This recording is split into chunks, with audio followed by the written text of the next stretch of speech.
Hey guys, Dr. Justin Marchegiani here. Today we're going to be talking about upper esophageal sphincter issues with your throat, throat pain, and lower esophageal sphincter issues. I'm going to compare and contrast the two here for you guys today. If you like the content, give me a thumbs up. I'd love to see your comments down below. All right, guys, let's dive in.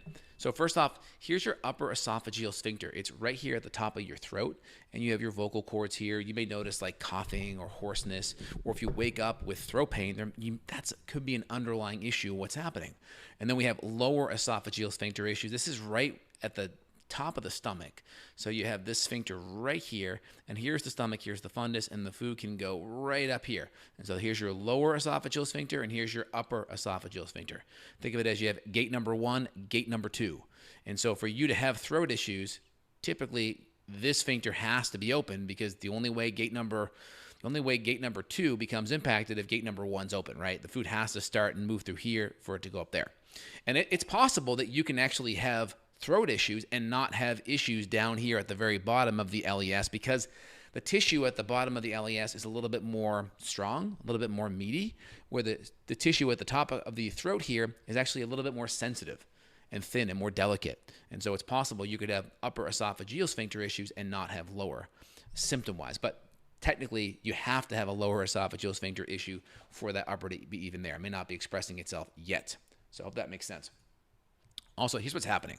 So here's our lower esophageal sphincter. So typically, when we have good digestion, we make enough acid. Acid triggers, technically gastrin triggers acid production, and gastrin helps tighten that lower esophageal sphincter.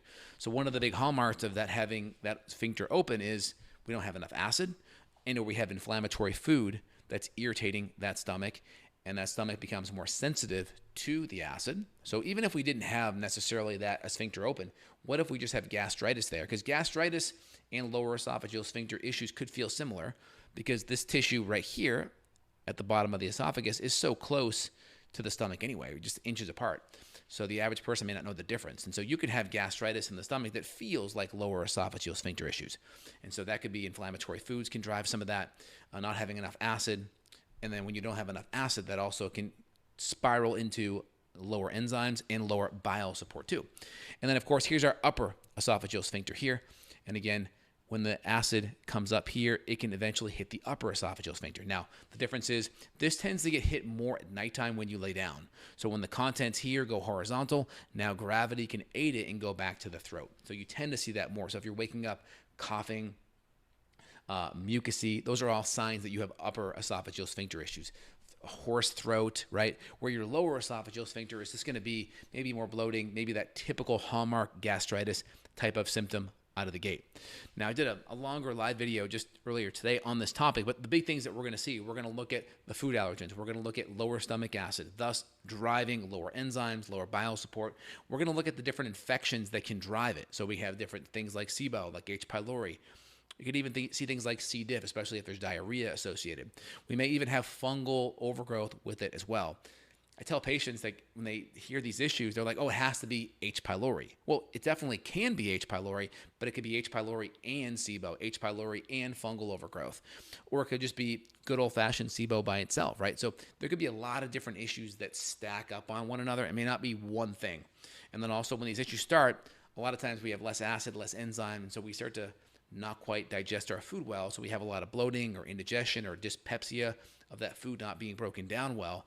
And that can create its own host of issues going on there too. So we have to look at that component.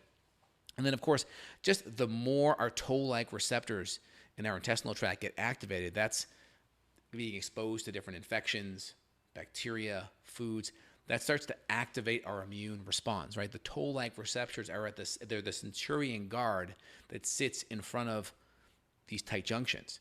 And it's like gonna, be that guard that either lets you pass or not. And the more that toll-like receptor gets activated, the more foods can make their way into the bloodstream, bacteria, and the more that can overactivate our immune system, and that can create its own host of issues. That's where you start to see more brain fog, more fatigue, more mitochondrial dysfunction, because now our immune system is sucking lots of resources, and maybe we're not quite absorbing things as well too. So all these things can be at play. right, guys, quick little video here. If you enjoy it, let me know. Comments down below. If you have issues and you want to dive out, you want to dive in deeper and get more info. Do you have infections? What's the next step? Let's roll up our sleeves and look a little bit deeper. There'll be a link down below where you can reach out to staff and team and see if you're a good fit. All right, guys, have an awesome day. Take care. Bye now.